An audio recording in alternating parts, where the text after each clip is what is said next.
మేము మాట్లాడడం జరిగింది. నేను డాక్టర్ వసుంధర, సోషల్ యాక్టివిస్ట్.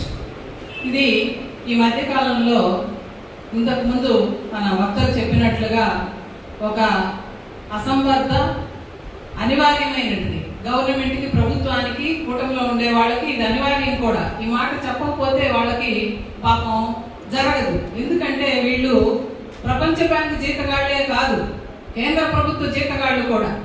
వాళ్ళ కళ్ళల్లో ఆనందం చూడడం కోసం, వారి కోసం వారు ఏం చెప్తే చిలక పలుకుల్లాగా ఇక్కడ పలుకుతున్నారు వీళ్ళు. ఎందుకంటే ఇప్పుడున్నటువంటి కూటమి పెద్దలు చాలా అనుభవజ్ఞులు. కానీ ఎంత హాస్యాస్పదంగా పెద్ద పెద్ద సభల్లో నేను మొన్న విన్నాను, 10 మంది ఉంటే 10 రైతులు 50 కేజీలు బియ్యం ఇస్తాము, వీరందరూ బాగా అన్నం వండుకొని ఒకరికొకరు బాగా కప్పులు చెప్పుకుంటూ ఉండొచ్చు అని చెప్తున్నారు మన ముఖ్యమంత్రి గారు. నాకు నవ్వు వచ్చింది. ఏం మాట్లాడుతున్నారు అయ్యా? మీరు చూడండి, ఉత్తరాంధ్రలో గిరిజనులు గర్భం దాల్చిన తర్వాత కాన్పు కోసం డోలీల్లో మోసుకోబోయే పరిస్థితి ఉంది ఈరోజు. మీరు ఎప్పుడైనా గమనించారా? సగం దారిలోనే ఆ తల్లి కనలేక తల్లితో పాటుగా బిడ్డ కూడా చనిపోయినటువంటి దారుణమైన పరిస్థితులు ఉన్నాయి.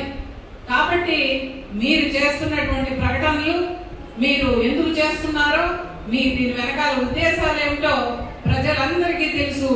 మీరు డీలిమిటేషన్ కి అనుకూలంగా మన కేంద్ర ప్రభుత్వం తీసుకున్నటువంటి జనాభా నిష్పత్తికి అనుకూలమైనటువంటి ఒక నిర్ణయాన్ని మేము కూడా స్వాగతిస్తున్నామని చెప్పేటువంటి ఒక భావదారిద్ర్యంతో మీరున్నారు ఈరోజు. ఎందుకంటే మీకు ధైర్యం లేదు.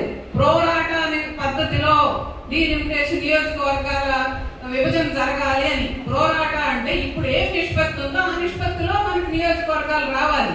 జనాభా నిష్పత్తి ప్రకారం అయితే ఉత్తర భారతదేశం మనల్ని మించిపోతుంది, మీరు జీ హుజూరు అనాల్సిందే. కాబట్టి ఈ ప్రకటన వెనకాల పై కనిపించే కారణాలు కాదనే విషయంతో నేను పూర్తిగా ఏకీభవిస్తున్నా.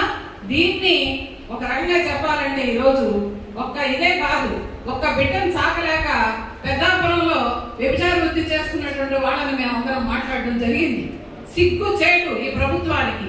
మీకు ఒక పక్క ఉత్తరాంధ్రలో డోలీలు మొత్తం చూస్తున్నారు, పిల్లలకి అంగన్వాడీ సెంటర్స్ లో కుళ్ళిపోయిన కోడిగుడ్లు పెడుతున్నారు. నిజంగా సిగ్గుపడాల్సిన విషయము.